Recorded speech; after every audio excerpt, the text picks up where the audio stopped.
Bonjour à tous, bienvenue sur votre chaîne MC Kalinga TV. Restez branchés sur votre chaîne. Aujourd'hui, nous avons notre émission qui est à l'écoute de la parole avec notre frère Del Lumbu. Restez branchés, aidez-nous à partager la vidéo. Et si vous avez aussi des questions, même après à l'écoute de la parole, vous pouvez nous écrire. Nous sommes là disponibles pour vous répondre. Je commence par saluer mon frère. Bonjour, Fredel. Bonjour, Madame Andy. Saluons également tous ceux qui sont connectés pendant ce moment pour suivre la parole qui sera enseignée ce matin. Merci beaucoup, Fredel. Aujourd'hui, vous allez nous parler des brebis perdues. Ouais, C'est ça, non? nous allons parler de brebis du Et Seigneur. brebis du De brebis Seigneur. du Seigneur. OK. Brebis du Seigneur. Mon frère, je vous laisse la parole. Parlez-nous des brebis du Seigneur. Soyez bénis. Merci. À vous la parole. Merci beaucoup, Madame Andy. Bien-aimé, euh, la fois passée, la semaine passée, nous avions parlé de bon berger, berger avec B majuscule, et puis berger avec B minuscule. Et nous avions, par la grâce du Seigneur, donné des explications quant à ce, et nous avions eu à donner beaucoup de références bibliques, et nous avions défini ce qui est le berger et le bon berger. Alors, nous allons commencer toujours par la lecture du, euh, la lecture que nous avions faite l'autre fois, qui est dans le livre de Psaume, le psaume 23. Nous allons lire, il dit, l'Éternel est mon berger, je ne manquerai de rien. Il me fait reposer dans les verts pâturages, il me dirige près des eaux paisibles, il restaure mon âme. Il me conduit dans les sentiers de la justice à cause de son nom. Quand je marche dans la vallée de l'ombre de la mort, je ne crains aucun mal, car tu es avec moi. Ta houlette et ton bâton me rassurent. Tu dresses devant moi une table en face de mes adversaires. Tu oins d'huile ma tête et ma coupe de bord. Oui, le bonheur et la grâce m'accompagneront tous les jours de ma vie. Et j'habiterai dans la maison de l'Éternel jusqu'à la fin de mes jours. Ça, c'est notre test de base. Et nous allons aussi faire appel à plusieurs tests pour maintenant comprendre le berger et le brebis du Seigneur. Nous allons essayer d'expliquer euh, comment est-ce que nous pouvons ou quand est-ce que nous pouvons devenir une brebis du Seigneur. Nous avions dit l'autre fois qu'on ne peut pas parler du berger sans parler du troupeau. Parce que lorsqu'on parle d'un berger, il y a toujours une relation entre berger et brebis. Et nous n'avions pas seulement parlé du berger, mais nous avions eu à parler du bon berger. Nous avions expliqué en quoi et qui est le berger et en quoi est-ce que le berger que la parole a présenté au travers de nous est le bon berger. Et dans Jean 10, lorsque nous lisons de 1 jusqu'à 18, nous trouvons que le bon berger est Christ. Il est Christ parce qu'il donne sa vie pour les autres. Il dit, j'appelle mes brebis, je les fais sortir de l'enclos et je marche devant eux. Le bon berger, il rassure ses brebis. Il est devant ce brebis, il est devant son troupeau. Et c'est lui qui est prêt à donner sa vie pour ses brebis. Contrairement au mercenaire, celui qui est payé pour garder les brebis. Lorsque le loup vient, il fuit. Mais le bon berger, il est là, il donne sa vie.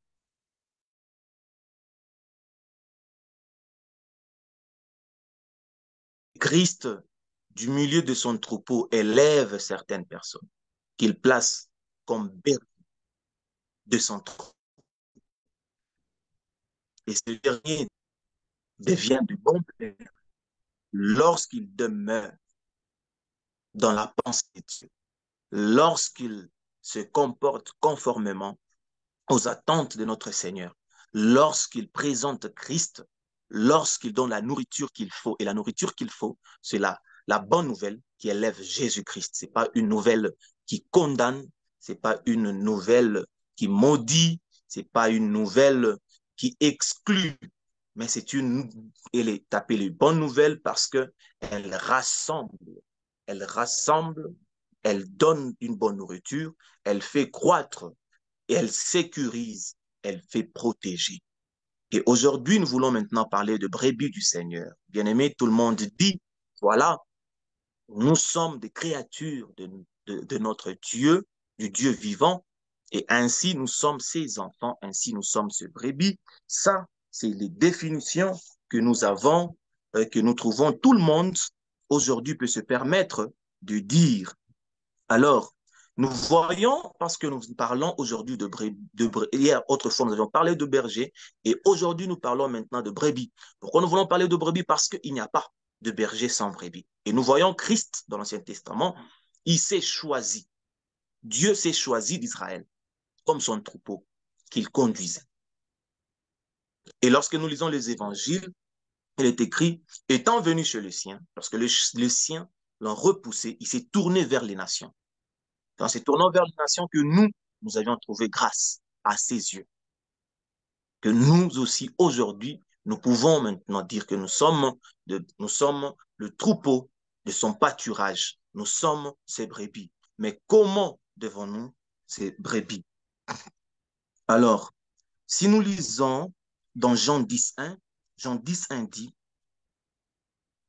Jean 10 montre comment le Seigneur n'est pas un voleur et ne viendra pas s'occuper des brebis qui ne sont pas à lui. Nous devons savoir que lorsqu'on parle de brebis du Seigneur, il y a cette intimité, il y a cette relation entre brebis et le Seigneur. Et le Seigneur, il est Seigneur de ce brebis.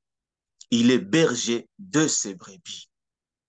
Alors, il est important pour nous de chercher, de savoir si nous sommes brebis du Seigneur et comment pouvons-nous devenir brebis du Seigneur. Et si nous sommes le brebis du Seigneur, comment devrons-nous nous comporter par rapport dans notre marche chrétienne. Lorsqu'on lit Apocalypse 3, 20, il dit, voici je me tiens à la porte et je frappe.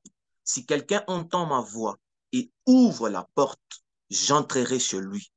Je souperai avec lui et lui avec moi. Le Seigneur, comme il est dit dans Jean 10, qu'il n'est pas un voleur.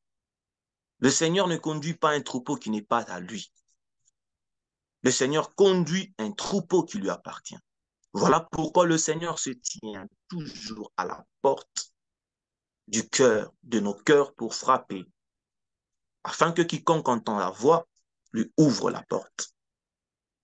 Lui ouvre la porte afin qu'il entre afin qu'il entre et qu'il se comporte en berger. Alors, comment est-ce que on devient une brebis du Seigneur? Lorsque le Seigneur frappe, aujourd'hui, il frappe, il continue à frapper. Et comment le Seigneur continue à frapper à nos cœurs? C'est à travers la bonne nouvelle. C'est par ici que nous encourageons encore les serviteurs d'annoncer l'évangile, d'annoncer la bonne nouvelle du Seigneur. C'est en annonçant la bonne nouvelle du Seigneur que les gens prendront connaissance de ce Jésus que nous enseignons et que la grâce qui leur sera accordée d'entendre l'évangile, par la puissance de l'évangile, les gens ouvriront leur cœur et accepteront le Seigneur pour devenir la brebis ou les brebis du Seigneur. Et dans Romains 10, il est écrit que c'est en croyant du cœur et en confessant la bouche que nous devenons enfants de Dieu, ou que nous sommes sauvés. Alors, comment est-ce que nous croyons à lui, en lui? Et qu'est-ce que nous croyons? Bien-aimés, ici, il s'agit de Jésus-Christ. Il s'agit de Jésus-Christ qui est notre Seigneur. Et lorsqu'on parle de Jésus-Christ, nous vous présentons un sauveur. Nous vous présentons celui qui est venu dans cette chair comme solution au péché du monde. Alors, lorsqu'il frappe à notre cœur, lorsque nous acceptons de lui ouvrir notre cœur, c'est-à-dire nous acceptons de croire que Jésus-Christ est venu pour nous sauver. Et comment est-ce qu'il est venu pour nous sauver? Parce que nous sommes pécheurs, parce que nous sommes égarés de notre Seigneur. Jésus-Christ est venu pour nous retourner au Père. Jésus-Christ est venu pour mourir à la croix.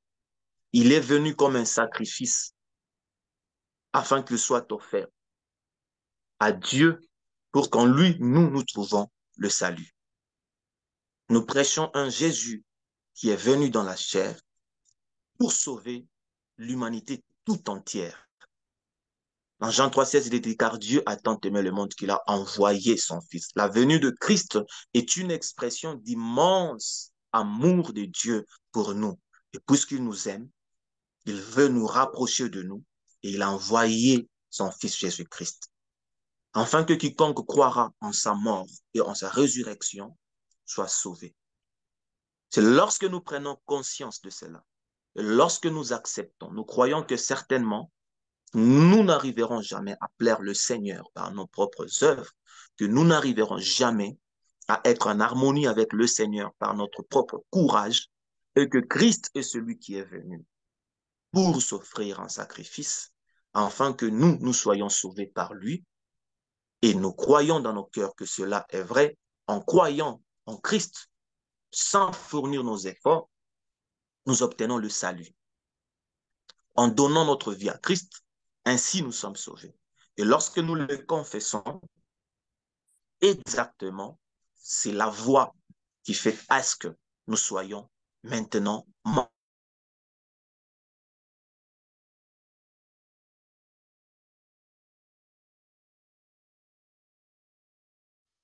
La bonne nouvelle nous est précieuse. Lorsque nous croyons en cette bonne nouvelle, que Christ est venu nous délivrer du pouvoir de l'ennemi, il est venu nous délivrer de la domination du mal, il est venu nous donner la vie, il est venu faire de nous ses enfants. Et lorsque nous croyons que c'est en plaçant notre confiance en lui que nous sommes justifiés, que nous sommes sanctifiés et nous le confessons, assurez-vous que nous sommes sauvés et c'est de cette façon que nous devenons membres du troupeau de notre Seigneur ou de son pâturage et nous devenons sa brebis. Alors ce que nous devrons connaître, c'est que la brebis du Seigneur a la vie de Dieu. Nous n'avons pas la vie de Dieu en dehors de Jésus-Christ. Quiconque refuse à croire que Christ nous accorde, par lui nous obtenons la rédemption éternelle, le pardon éternel. Quiconque refuse de croire à cela est en dehors du troupeau du Seigneur. Mais quiconque fait foi et croit en ça, il obtient la miséricorde, il obtient le pardon. Une brèche que je voulais juste ouvrir et fermer, c'est que lorsque nous croyons que Jésus-Christ a payé le prix de notre péché, le prix pour que nous soyons sauvés, voyons que tout le péché que nous avions commis, Dieu les a effacés. Et puisqu'il les a effacés, il les a même oubliés. Il les a oubliés et les a effacés pour qu'ils ne puissent jamais se souvenir encore de ça. Regardez la grandeur de l'amour de Dieu. Regardez la grandeur. Regardez la grandeur et l'immensité de cet amour. Il pardonne. Il efface pour ne pas se souvenir de ça. Afin que lorsqu'on se tient au devant de lui, que nous soyons dans cette confiance que lui est notre Père et lui seul, Seigneur, est notre Sauveur. Alors, lorsque nous devenons enfants de Dieu, lorsque nous croyons à cela et nous exprimons ce désir par la confession, nous devenons la brebis du Seigneur. Alors, nous avions dit qu'il y a une relation entre le berger et ses brebis. Il est écrit dans Jean 10 que mes brebis connaissent ma voix, ils entendent ma voix, ils connaissent ma voix. Alors, les brebis connaissent la voix de leur maître et n'écoutent pas la voix de mercenaires. Par là, nous devons comprendre que lorsque nous venons à Christ, lorsque nous recevons sa vie en nous, nous sommes pendant une étape très challengeante, une étape très, je peux dire, euh, très pertinente, c'est-à-dire, c'est une phase où nous devrons nous exposer à la lumière du Seigneur afin d'être constamment aiguisés, constamment affermis à lui. Lorsque nous venons à Christ,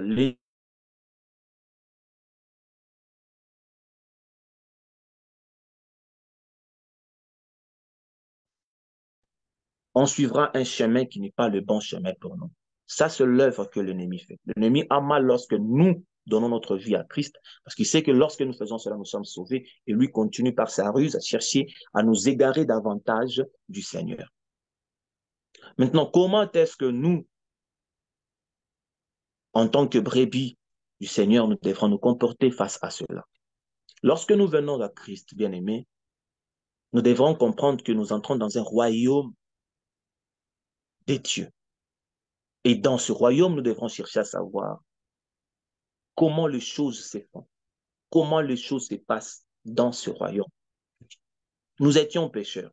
Tout ce qu'on connaissait, c'était le mal. Maintenant que nous sommes en Christ, nous devrons maintenant connaître ce qui est bon, ce qui doit nous faire croître, parce que nous sommes encore bébés et nous devrons grandir. Alors, nous devrons constamment nous laisser sous la conduite du Seigneur. Et comment se laisser sous la conduite du Seigneur? C'est continuer à méditer la parole de Dieu et continuer à prier. C'est ainsi que nous allons bien connaître la voix de Dieu. C'est ainsi que nous allons bien connaître la pensée de Dieu pour notre vie. C'est ainsi que nous allons savoir les attentes de notre Seigneur dans notre vie chrétienne. Sans ces choses, rassurons-nous que nous allons nous perdre. Nous allons nous perdre parce que l'ennemi est là avec sa ruse pour nous perdre, pour nous égorger. Ça, c'est son œuvre. Maintenant, nous, en tant que le brebis du Seigneur, nous devrons prendre conscience. Nous devrons savoir que nous sommes appelés à connaître la voix du Seigneur. Ce qui est très important. Si nous connaissons la voix de notre Seigneur, si nous savons ce que le Seigneur dit, nous ne nous laisserons pas séduire par l'ennemi. Nous pouvons voir dans Jean 10, 4, Jean 10, 4, entendre et comprendre quand Dieu vous parle, vous serez d'une grande utilité. Bien-aimés, lorsque nous entendons et nous comprenons, lorsque Dieu nous parle, même si la ruse de l'ennemi est là, nous resterons toujours sur la voie du Seigneur. Donc, en tant que brebis du Seigneur, il y a très longtemps que tu as reçu Christ dans ta vie, tu dois te mesurer. Et se mesurer, c'est chercher à savoir comment tu grandis dans la connaissance de la parole de Dieu. Tu es venu avec toutes les images du monde, et ces images du monde peuvent toujours avoir effet sur ta conscience, sur ton âme. Alors tu as besoin de manger la nourriture qu'il faut, de prendre pour provision la parole de Dieu et de demeurer dans la prière. C'est ainsi que la pensée de Dieu commencera à renouveler notre intelligence et nous n'aurons plus sensation et effet de toutes ces images du monde qui ont effet sur notre âme et sur notre conscience. Alors, la brebis du Seigneur ou les brebis du Seigneur acceptent d'être conduits par le berger et de marcher à sa suite. Bien aimé, les brebis ne connaissent pas le chemin, mais le maître, oui. Lorsqu'on est brebis du Seigneur, soyons patients. Mais trop souvent aujourd'hui, nous voyons dans le corps de Christ, c'est nous qui montrons le chemin au Seigneur. C'est nous qui voulons prendre le chemin, l'avance. Nous voulons dévancer Dieu. Nous voulons dévancer notre berger. Nous voulons prendre le front et laisser notre berger en arrière. Alors que nous savons qu'il est le bon berger parce que lui dirige son troupeau. C'est lui qui connaît le chemin, pas nous. Nous pouvons le trouver dans Jean 14, lire Jean 14, 6. C'est lui qui connaît le chemin. Le chemin, la vérité et la vie, c'est Jésus-Christ. Donc, quiconque marche à l'encontre du chemin de Christ, il se perd. Tes bénédictions en Christ sont sur la voie que Christ a tracée. Tout ce dont tu cherches et qui est utile pour ta bonne croissance spirituelle, pour ta vie matérielle ou ta vie sociale, se trouve sur le chemin que Christ a tracé. Les raccourcis que deux fois nous prenons nous perdent, nous font perdre et nous font rater de jouir de tout ce que le Seigneur a placé pour nous sur sa voie. Et c'est ainsi après nous revenons à Christ pour dire, je t'ai servi pendant des années. Moi, je priais pendant des années et je n'obtiens pas. Mais celui qui est venu fraîchement dans la foi et qui s'est laissé conduire par le Maître, expérimente des choses. Et des fois, on se dit, mais pourquoi moi, je suis un ancien croyant, je ne jouis pas. Mais le problème, c'est que ce n'est pas sur tes voies que tu vivras tout ce dont le Seigneur a placé pour toi sur sa route. Tes bénédictions sont dans le plan de Dieu, pas sur tes voies. Bien-aimés, nous devrons nous laisser conduire par le Seigneur. Ne cherchons pas de raccourcis, ne dévançons pas notre Maître, ne dévançons pas notre Maître. Nous avions dit que les brebis connaissent la voix de leur Maître et ils connaissent la voix de leur Maître par sa parole. Chaque jour, le Seigneur nous parle par sa parole. Et si nous nous affectionnons de la parole de Dieu au quotidien de notre vie, ainsi, nous ne manquerons pas de vivre une vie de joie, une vie de paix, une vie de satisfaction totale. Ne dévançons pas notre Maître, ne dévance pas ton berger. Reçois de lui les instructions, reçois de lui les détails sur ta vie. Arrive au point d'entendre et de comprendre ce que lui veut que tu fasses et suis ton berger. Les brebis suivent leur maître. Les brebis ne proposent pas la voie à leur berger. Ils ne proposent pas la voie. Ils ne savent pas. Bien aimé, lorsque nous sommes en Christ, nous devrons savoir que nous devrons nous laisser et nous devrons marcher à sa suite. Lorsque lui tourne à gauche, même si nos yeux physiques voient les épines, tournons à gauche. Lorsque lui tourne à droite, même si nos yeux physiques voient la mer, tournons à droite. Le Seigneur a dirigé les Israélites vers la mer Rouge. Les yeux physiques ont vu la mer, mais le Seigneur voyait le chemin. Les yeux physiques voyaient, voilà, ici, il n'y aura pas d'issue de sortie. Mais le Seigneur lui voyait le chemin. Donc, dans notre marche, lorsque nous nous estimons être le brebis du Seigneur, nous devrons laisser cette confiance, faire confiance à nos yeux physiques pour faire confiance totalement à la parole de Dieu. Chaque jour, le Seigneur a une pensée qu'il dépose dans notre cœur lorsque nous méditons sa parole. Et cette pensée nous dirige. Et cette pensée nous conduise. Et le Seigneur a placé sur nous de bergers, de gens que le Seigneur, à qui le Seigneur ou en qui le Seigneur a déversé une parfaite et une bonne connaissance de sa parole pour que cette dernière puisse répondre aux questionnements que nous avons par ce berger. N'allons pas, ne choisissons, c'est pas la brebis qui choisit son berger. Ah, je veux tel berger, je veux tel berger. La brebis répond à l'appel de son berger. Aujourd'hui, nous voyons, lorsque le berger que le Seigneur t'a donné sent la conviction par le Saint-Esprit de te demander, par exemple, un comportement, par exemple, de te demander de méditer la parole de Dieu, de rester patient au Seigneur, et nous voyons, non, non, non. Lui là, je vois comme si, en tout cas, il ne comprend pas bien les choses. Je veux, je veux aller à côté. Je veux aller à côté. Je veux aller à côté. La brebis ne quitte pas le troupeau. Il reste là. Et il suit le berger. Et puisqu'il médite la parole de Dieu, il saura la voie qui n'est pas bonne. Il saura la voie qui n'est pas bonne.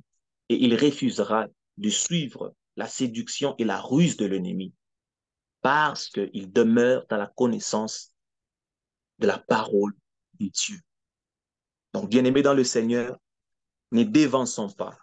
Ne dévançons pas notre Seigneur.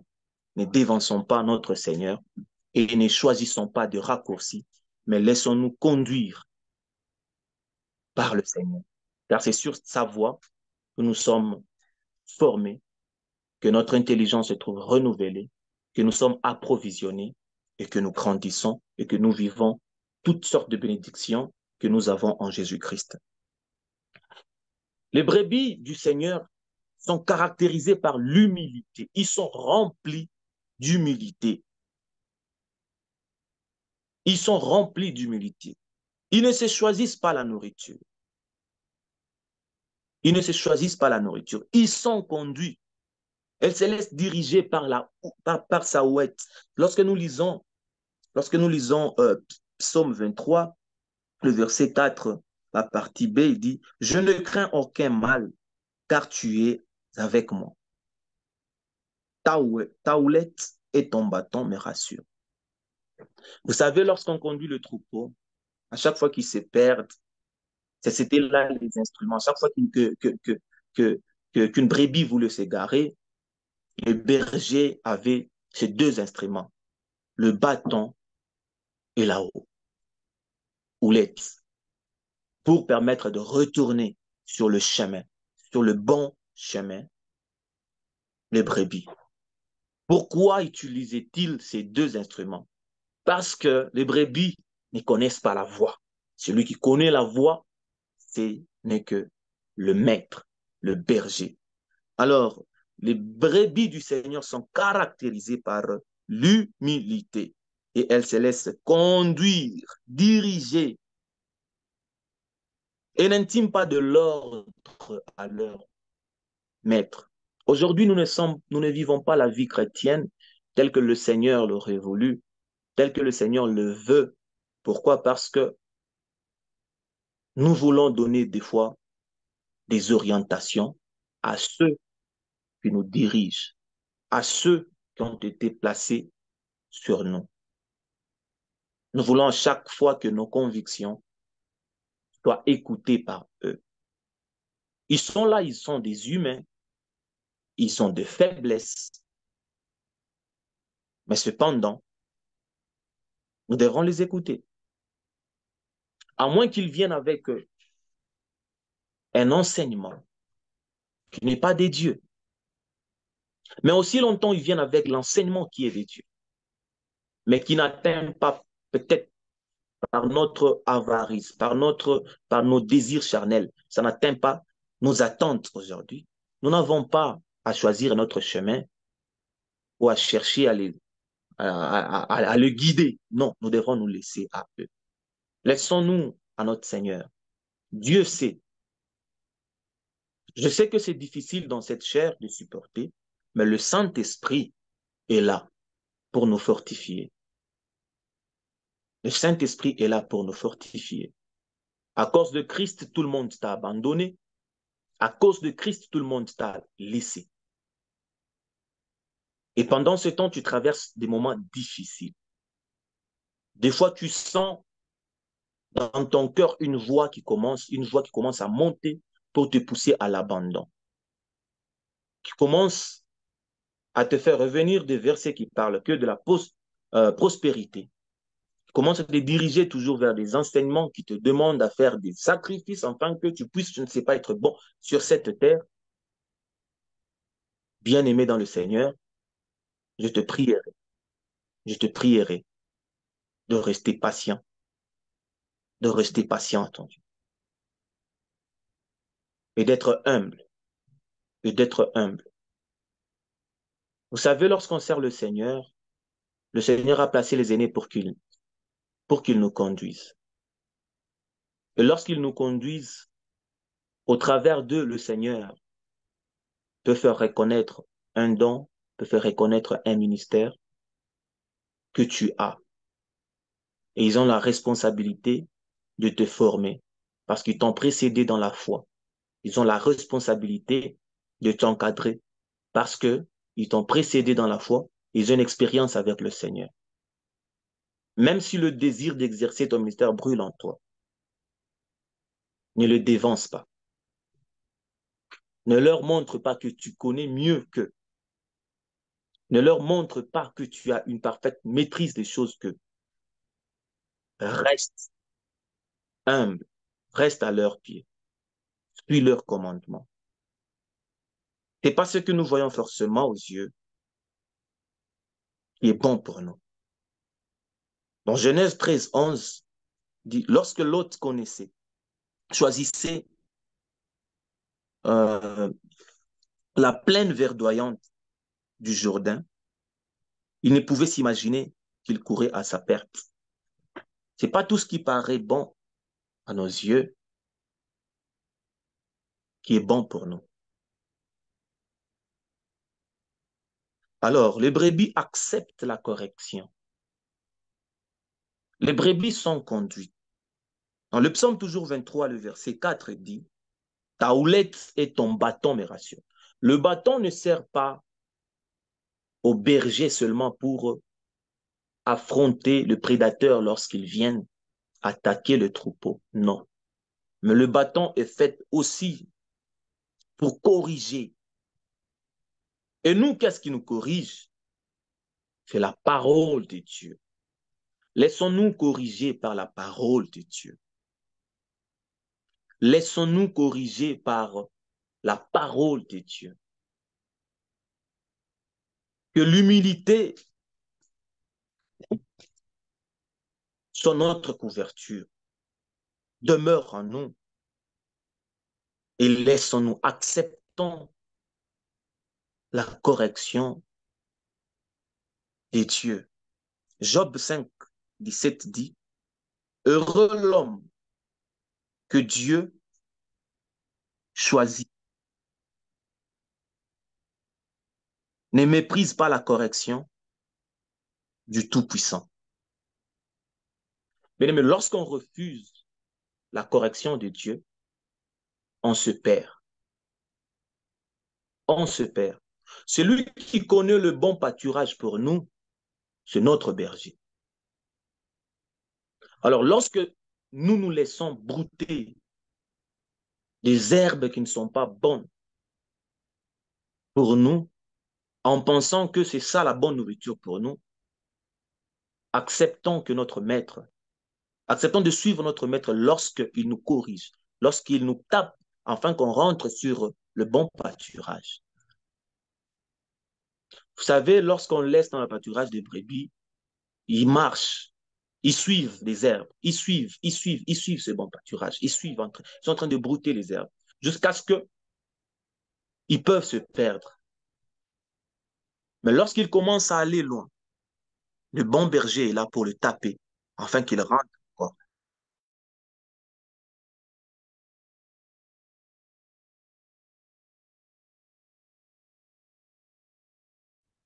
Acceptons de se laisser corriger. Le brebis ne craint pas de danger. et ne s'inquiète de rien. C'est par ici que j'aimerais encore nous demander, nous enfants de Dieu, de cultiver davantage l'intimité avec notre Seigneur, dans la méditation de la parole et dans la vie de prière. Quelles sont les voies qui nous permettront, sont les voies qui nous permettront, bien aimés, d'entendre et de comprendre la pensée de Dieu pour notre vie. Rassurez-vous que notre marche est une marche de la foi. La marche de la foi, c'est amène les gens vers la mer Rouge. C'est par là qu'ils passeront. Mais les yeux physiques font voir la mer. Mais la marche par la foi, c'est aller, puisque lui a dit. Et je le fais confiance. Et si je le fais confiance, alors je me dirige. Si je commence à faire confiance à ce que je commence à voir, au lieu de faire confiance à ce que j'entends, à ce que le Seigneur dit, je me perdrai. Mais c'est en se dirigeant vers la mer que le Seigneur sépare les eaux, il déchire les eaux et le chemin est tracé. Alors, lorsque le Seigneur nous conduit là où nous voyons que nous sommes en insécurité, que ce que lui dit, sentons-nous dans la sécurité. C'est lui qui prendra soin de nous et c'est lui qui prend soin de nous. Il dit, lorsque tu ouvriras la porte de ton cœur, j'entrerai, je soupirai avec toi et toi avec moi. Je soupirai avec toi et toi avec moi. Le Seigneur veut prendre contrôle de toute notre vie lorsque nous nous laissons à lui. Nous devons nous laisser complètement à lui afin que lui prenne contrôle, total contrôle sur nous et nous conduise. Le Philippiens 4:6 dit, ne vous inquiétez de rien, mais en toute chose, faites connaître vos besoins à Dieu par des prières et des supplications avec des actions de grâce. Donc, vous voyez que lorsque l'inquiétude commence à monter en nous et que nous ne nous affectionnons pas de la parole de Dieu, c'est compliqué de savoir quelle position à prendre. Dieu ne nous a pas laissés seuls. Nous avons son Esprit Saint en nous. Nous avons sa parole. Face aux inquiétudes, le Seigneur nous rassure sa présence en un bon berger. Il dit, ne vous inquiétez de rien. Il dit, mais en toute chose, faites connaître vos besoins à Dieu par des prières et des supplications. Bien-aimés, notre Dieu est tout-puissant. Ici, il n'y a pas de formule à retenir. La toute-puissance de Dieu ne veut pas dire que lorsque je prie, je reçois. La toute-puissance de Dieu peut faire aussi que lorsque je prie, la réponse, elle est spontanée. Alors, ne restons pas figés à une expérience seulement. C'est ainsi que nous nous fatiguerons de notre Dieu. C'est ainsi qu'on dira que nous avons prié, mais il n'a pas agi. C'est ainsi qu'on dit, non, laisse d'abord ton Dieu, viens expérimenter mon Dieu. Et tu laisseras ton Dieu pour aller expérimenter le Dieu qu'on te présentera. Parce qu'on dit, si le tien ne répond pas, il n'est pas dit qu'aussitôt tu pries, aussitôt tu as. Le brebis du Seigneur reste patient parce qu'il fait confiance, parce qu'il sait que Dieu est fidèle à sa parole. S'il m'a demandé de prier, ce qu'il me donnera. Et Dieu ne te donnera pas ce qui n'est pas bon pour toi. Il te donnera ce qui est bon pour toi. Voilà pourquoi même dans notre façon de prier, nous devrons savoir comment prier afin de recevoir. Afin de recevoir. Et quand on parle de recevoir, comprenons que ne voyons pas que nous avons à chercher des choses qui n'existent pas. Non, nous avons tout en Christ. Mais nous parlons de recevoir lorsque, de le voir physique, palpable, de le palper, de le voir dans notre vie réelle. Mais nous devrons savoir que nous avons toutes choses en Jésus-Christ. Voilà pourquoi Dieu veut que nous prions. Parce que le fait de prier devient un signe d'humilité, devient un signe de confiance et d'abandon à lui seul, comme notre ressource, comme notre ressource. Bien-aimés, prions. Lorsque nous traversons des moments difficiles, prions. Lorsque nous traversons des moments de joie, prions. Lorsque l'inquiétude commence à monter dans notre cœur, prions. Je vais donner deux images. Lorsque nous lisons les évangiles, nous verrons qu'on a mené des malades au Seigneur et par sa prière, tout le monde était guéri. Mais nous trouvons aussi, pour certains malades, comme un aveugle, que Jésus-Christ lui-même a prié pour la première fois. Il a vu des hommes comme des arbres. Et Jésus-Christ a prié pour la deuxième fois. C'est ainsi que le monsieur a vu. Donc, quand nous prions aujourd'hui et que nous ne voyons pas, prions encore demain. Si nous ne voyons pas, prions encore après-demain. Mais je vous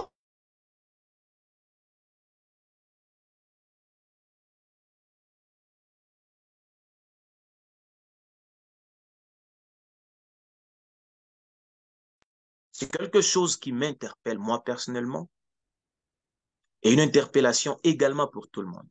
En tant que brebis du Seigneur, nous devrons prier. Ici, c'est un appel à la prière, faire même de prière de supplication, mais avec des actions de grâce. Alors, le brebis du Seigneur se rassasie de la nourriture que le berger lui présente. Et il remue ensuite cette nourriture. Bien-aimés, suffisons-nous de la parole de Dieu. Suffisons-nous de la bonne nouvelle. La bonne nouvelle, c'est que Jésus-Christ est mort à la croix pour toi. Si tu crois que le Saint Jésus s'est donné en sacrifice pour te sauver, crois et cela suffit. Ne cherche pas à poser des actes dans l'idée d'avoir le salut. Israël a offert beaucoup de sacrifices, beaucoup de sacrifices, beaucoup et alors beaucoup. Et à chaque fois qu'il pouvait tomber, il revenait encore. Mais ici, Jésus-Christ est venu, il s'est offert. Son sacrifice suffit. C'est pas l'animal que tu peux payer. C'est pas un bien que tu peux donner à un homme de Dieu qui peut attirer la miséricorde de Dieu sur toi. C'est pas biblique. C'est pas un bien matériel que l'on peut donner qui peut attirer la faveur de Dieu sur toi. La bonne nouvelle, c'est que tu es sauvé en Jésus-Christ. La bonne nouvelle est que tu n'es pas maudit. La bonne nouvelle, c'est que tes péchés qui t'ont privé la paix des années et des années te sont pardonnés en Jésus-Christ lorsque tu crois et tu te laisses totalement à lui. Bien-aimé, il restaurera ton âme et tu retrouveras la paix et la paix totale. Tu veux avoir de l'argent. Tu veux voir ta vie progresser. Reste fidèle à Dieu. Suis ses préceptes. Suis ce que sa parole dit. Marche dans la confiance et cet total abandon à lui. Tu vivras ce que le Seigneur a prévu pour toi. Dans la marche avec le Seigneur, même si nous prions tous pour l'abondance, bien-aimés, Il ne nous sera pas donné selon que nous nous demandons ou selon que nous nous voulons, mais selon que Dieu veut. Voilà pourquoi même quand nous travaillons, voilà pourquoi même quand nous cherchons de l'argent, nous devrons savoir, nous devrons avoir l'habitude de prier à ce que le Seigneur te donne ce qui te convient. Et si tu as la grâce de savoir ce qui te convient, tu n'iras pas travailler autant que tu dois, autant qu'il te faut. Tu n'iras pas chercher des histoires autant qu'il te faut. Si tu n'avais pas été conçu pour être milliardaire, même si tu fais toutes les activités possibles, tu ne seras jamais milliardaire. Tu ne seras que la personne que Dieu a voulu que tu sois en lui. Et la bonne prière pour nous, c'est de chercher à devenir la personne que Dieu veut que nous soyons en lui. C'est ainsi que nous ne développerons pas la haine pour notre prochain qui a beaucoup de biens et qui s'est amassé de beaucoup de choses si nous savons que nous, il nous avait été appelés pour une certaine limite. Parce que tout ce que Dieu nous le donne en intendant. Pas pour que nous nous enorgueillissons. Dieu ne nous donne pas pour suffire notre ego, pour suffire notre orgueil. Non. Il nous donne tout avec un but. Alors nous parlions ici de brebis du Seigneur. Et avant de chuter, j'aimerais lire Acte 11, 26 qui dit, et l'ayant trouvé, il amena à Antioche. Pendant toute une année, ils se réunirent aux assemblées de l'Église et ils enseignent beaucoup de personnes. Ce fut à Antioche que pour la première fois, les disciples furent appelés chrétiens. Bien-aimés, nous comprenons ici que tu n'es pas brebis du Seigneur si tu ne crois pas à la mort et à la résurrection de Christ. Si tu ne crois pas au pardon éternel, si tu ne crois pas à la justification et à la sanctification qui t'est imputée par notre Seigneur. Et lorsque tu deviens brebis du Seigneur, tu dois t'affectionner au Seigneur. Grandir, atteindre la dimension du disciple. Un disciple, c'est quelqu'un qui est formé. C'est quelqu'un qui a une bonne information de son maître. Et c'est quelqu'un qui vit en fonction de cet enseignement, qui applique l'enseignement qu'il reçoit. Lorsqu'on voit un disciple et qu'on ne sait pas trouver les caractères de son maître en lui, alors celui-là n'est pas un disciple. C'est ainsi qu'on a appelé les disciples chrétiens à Antioche. Parce qu'ils avaient le profil de leur maître, de leur berger, dans leur manière de vivre, dans leur manière de faire les choses. Regardez même Pierre, avant de renier Christ, on a dit, même sa façon de parler montre qu'il était avec. Donc, nous, en tant que brebis du Seigneur, nous devons demeurer dans la parole de Dieu, grandir dans la parole de Dieu, grandir dans la vie de prière, afin d'être des disciples. Car le vrai ou la vraie brebis du Seigneur est disciple de son maître. La vraie brebis est disciple de son maître. C'est-à-dire la vraie brebis a la bonne connaissance et applique cette connaissance et vit conformément à cette connaissance. Alors, bien-aimés dans le Seigneur, je pense que pour aujourd'hui, nous nous limitons ou nous arrêtons par ici. Nous savons qu'il y a beaucoup de choses à dire et j'aimerais également nous ramener toujours sur notre chaîne MC Kalenga TV. Vous allez trouver, bien aimé, des enseignements qui sont faits dans plusieurs lives qui parlent de seuls les disciples peuvent être appelés chrétiens, où seuls les disciples sont appelés chrétiens. C'est là que nous comprenons que nous ne sommes pas appelés seulement à être brebis du Seigneur, mais être une vraie brebis du Seigneur. Car une vraie brebis du Seigneur est un disciple de son maître et il est digne d'être appelé chrétien. Soyez bénis et que le Seigneur vous fasse grâce, nous fasse grâce à notre marche chrétienne. Merci.